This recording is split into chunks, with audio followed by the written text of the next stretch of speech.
नमस्कार, क्या आप देख रहे हैं केडी न्यूज। केडी न्यूज में आपका स्वागत है। उत्तर प्रदेश में पिछड़े वंचित वर्ग और अल्पसंख्यक गरीब छात्रों के भविष्य संवारने के लिए योगी सरकार अत्यंत गंभीर है।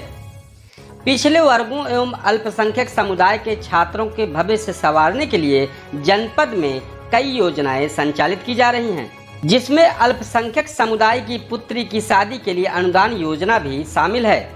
इन्हीं कई योजनाओं के बारे में जानकारी को लेकर केडी न्यूज यूपी ने सुल्तानपुर जनपद की जिला समाज कल्याण अधिकारी सुनीता देवी से मुलाकात की और चल रही योजनाओं के बारे में जानकारी ली। मैम, आपके यहाँ योजनाएं क्या चल रही है, आम जनता को जानकारी चाहिए। मैं सुनीता चौरसिया, जिला अल्पसंख्यक कल्याण अधिकारी सुल्तानपुर। अभी हाल में ही यहाँ पे हमारी तैनाती हुई है।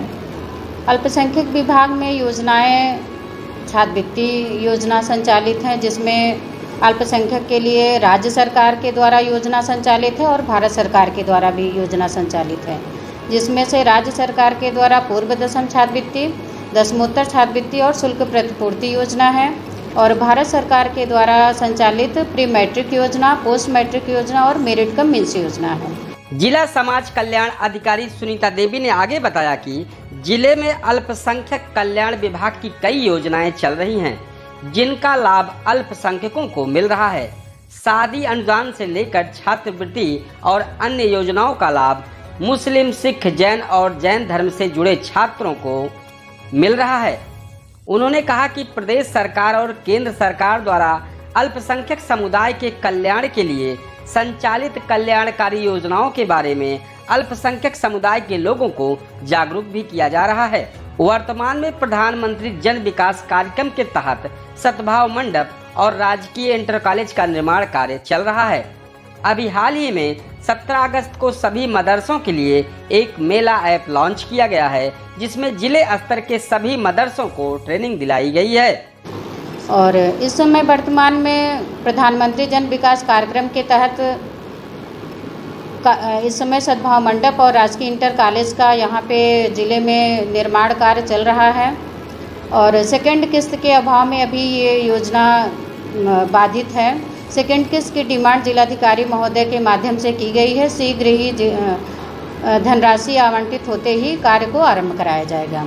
और वित्तीय वर्ष 22-23 के लिए प्रस्ताव प्रेषित किया गया है, नवीन प्रस्ताव, जिसमें बाउंड्री वाल है, स्मार्ट क्लास है और सोलर लाइट का से संबंधित जो है प्रस्ताव प्रेषित किया गया है। ये 22-23 के लिए वित्तीय वर्ष के लिए। जिला समाज कल्याण अधिकारी सुनीता देवी ने आगे बताया कि इस समय प्रधानमंत्री जन विकास कार्यक्रम में भुवन ऐप लॉन्च हुआ है, जिसमें जो योजनाएं चल रही हैं वो पोर्टल पर दिखने लगे कि कौन सी योजनाएं चल रही हैं और उनका क्या अपडेट है। और अभी हाल में ही 17 अगस्त को सभी मदरसों के लिए एक मेला ऐप लॉन्च किया गया है, जिसके जिले स्तर से सभी मदरसों को ट्रेनिंग दिलाई गई है। उस मेला ऐप में ऑनलाइन बच्चों को और टीचरों के लिए जैसे ऑनलाइन पाठ्यक्रम तैयार किया गया है, और उसके तहत जो है बच्चों को कैसे ऑनलाइन पढ़ाना है इसकी ट्रेनिंग दी गई है, जिसमें से उस मेला ऐप में करना है कि पहले टीचरों की आईडी बनाना है। फिर जब टीचरों की आईडी बन जाएगी, फिर उसके बाद सभी टीचर सभी बच्चों को आईडी बनाएंगे। उस आईडी बनने के बाद फिर आगे का कार्यक्रम ऑनलाइन कैसे किया जाएगा, ये विस्तृत रूप से अभी एक और ट्रेनिंग होगी। तो इस तरीके से मेला ऐप का भी ट्रेनिंग करा दी गई है। सुनीता देवी से सवाल पूछने पर कि जनता को इस विभाग में क्या सहूलतें मिल रही है के जवाब में उन्होंने बताया कि जो विभाग से योजनाएं संचालित होती हैं उनकी प्रेस विज्ञप्ति जारी की जाती है। साथ ही साथ छात्र और अभिभावक उसको देखें और समय पर आवेदन भरवाएं, जिससे हम बच्चों को समय से लाभ दिला सकें।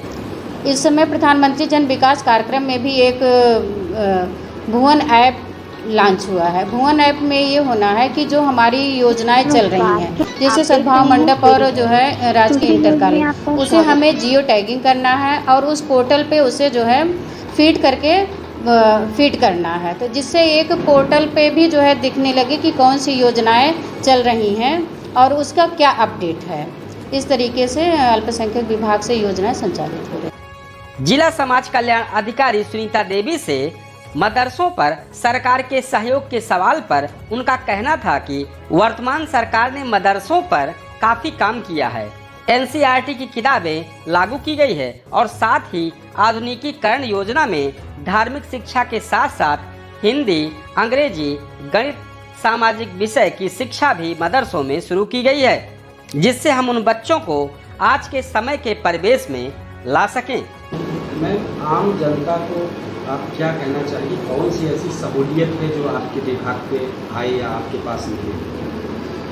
आम पब्लिक से यही जो है हम कहना चाहेंगे कि जो विभाग से योजनाएं संचालित होती हैं, जैसे प्रेस विज्ञप्ति उसे समय समय पे जारी किया जाता है, जैसे छात्रवृत्ति के ही संबंध में समय सारणी जैसे इसका छात्रवृत्ति का आ गया और ऑनलाइन इस समय आवेदन भरे जा रहे हैं। तो समय समय पे जो प्रेस विज्ञप्ति जारी किए जाते हैं उसे जो है सभी आमजन या छात्र, उनके अभिभावक उसको देखें और समय के अनुसार आवेदन भराएं ताकि हम बच्चों को जो है समय से लाभान्वित करा सकें। कभी कोई एक ऐसे कोई पॉपुलर हो, ऐसा कोई चीज़ जो आपके यहाँ चल रहा हो इस समय?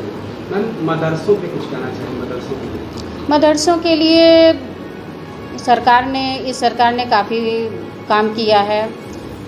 एनसीईआरटी की जो है किताबें लागू की गई, जिसे बच्चों को एनसीईआरटी की किताबें हैं और सर्व शिक्षा अभियान के तहत भी जो किताबें मिल रही हैं उसका भी जो है बेसिक शिक्षा विभाग से ये दरअसल मिलता है, लेकिन फिर भी विभाग से जो है ये सबको सर्कुलेट किया जाता है। मिड डे मील की योजना जो अनुदान प्राप्त है उसमें मिड डे मील की योजना संचालित है सरकार के द्वारा और इस समय आधुनिकीकरण योजना भी संचालित है, जिसमें ये है कि धार्मिक शिक्षा के साथ साथ आप हिंदी, इंग्लिश और गणित और सामाजिक विषय 4 सब्जेक्ट को आप मदरसों में भी बच्चों को पढ़ा सकें, जिससे हम उन बच्चों को समय के साथ जो वर्तमान में समय है उनके साथ उनको जो है ला सकें हम। इस तरह की सनसनीखेज खबरों के लिए KD news UP YouTube channel को सब्सक्राइब करें।